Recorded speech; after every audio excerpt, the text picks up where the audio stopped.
un avion de transport non identifié a soudain surgi devant le chasseur militaire. Les terroristes ont ouvert les portes de la soute et déclenché le système de lancement de drones en essaim. Des myriades de drones se sont précipités vers l'avion, tel un raz-de-marée. Le pilote a aussitôt activé les canons Gatling fixés de chaque côté des ailes. Au même moment, un assassin déguisé en livreur s'est infiltré dans le centre de commandement de l'appareil. L'instant d'après, il a brusquement dégainé un couteau, exécutant des gestes nets et précis, et a poignardé 3 personnes en un éclair.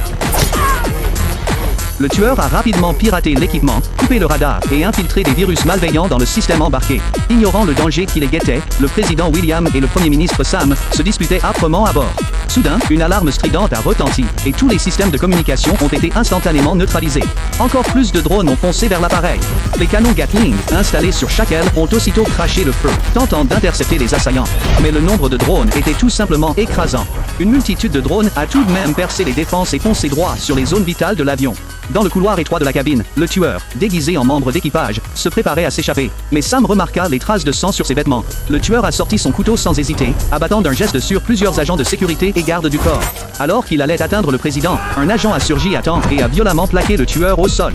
À la dernière seconde, l'agent a précipitamment évacué le président et le premier ministre. Lorsque la seconde vague d'attaque de drones a déferlé, l'avion a été frappé par des dégâts jamais vus. Le tueur avait déjà gagné la queue de l'avion, s'était emparé d'un parachute et avait incendié les autres. Quand l'agent est arrivé, il ne restait que 2 parachutes utilisables. Il a remis les parachutes aux 2 dirigeants, affirmant avec détermination sa mission. C'était son devoir de les protéger, quitte à y laisser la vie. Au dernier soubresaut de l'avion, les 2 dirigeants mondiaux ont plongé dans l'inconnu.